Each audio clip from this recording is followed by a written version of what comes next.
John 9. Jesus heals a man born blind. As Jesus was walking along, he saw a man who had been blind from birth. "Rabbi," his disciples asked him, "why was this man born blind? Was it because of his own sins or his parents' sins?" "It was not because of his sins or his parents' sins," Jesus answered. "This happened so the power of God could be seen in him. We must quickly carry out the task assigned by us by the one who sent us. The night is coming, and then no one can work. But while I am here in the world, I am the light of the world." Then he spit on the ground, made mud with the saliva, and spread the mud over the blind man's eyes. He told him, "Go wash yourself in the pool of Siloam." Siloam means sent. So the man went and washed and came back seeing. His neighbors and others who knew him as a blind beggar asked each other, "Isn't this the man who used to sit and beg?" Some said he was, and others said, "No, he just looks like him." But the beggar kept saying, "Yes, I am the same one." They asked, "Who healed you? What happened?" He told them, "The man they called Jesus made mud and spread it over my eyes and told me, 'Go to the pool of Siloam and wash yourself.' So I went and washed, and now I can see." "Where is he now?" they asked. "I don't know," he replied.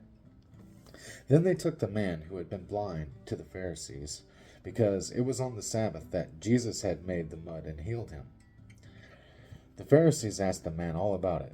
So he told them, "He put the mud over my eyes, and when I washed it away, I could see." Some of the Pharisees said, "This man Jesus is not from God, for he is working on the Sabbath."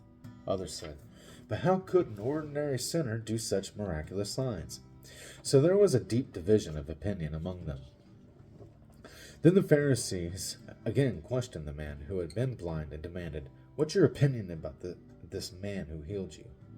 The man replied, "I think he must be a prophet." The Jewish leaders still refused to believe the man had been blind and could now see, so they called in his parents. They asked him, "Is this your son? Was he born blind? If so, how can he now see?"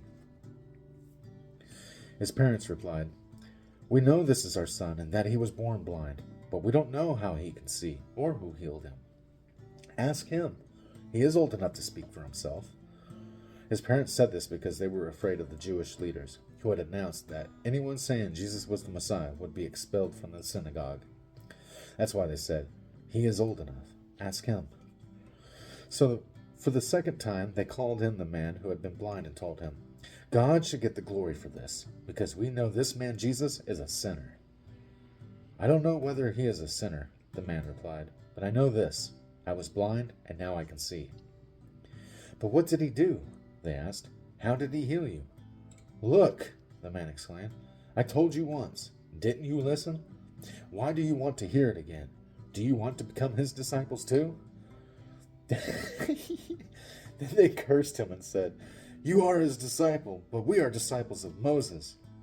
We know God spoke to Moses, but we don't even know where this man comes from."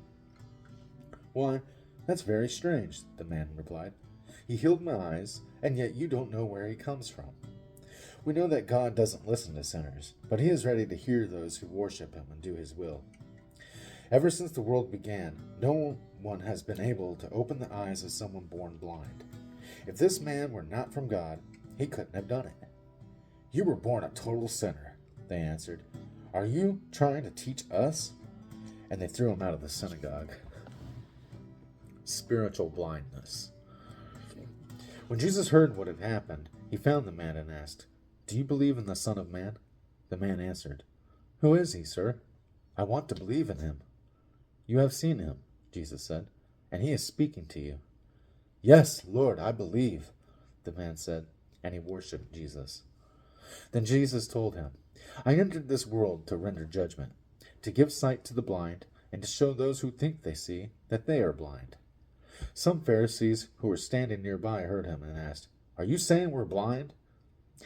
"If you were blind, you wouldn't be guilty," Jesus replied, "but you remain guilty because you claim you can see."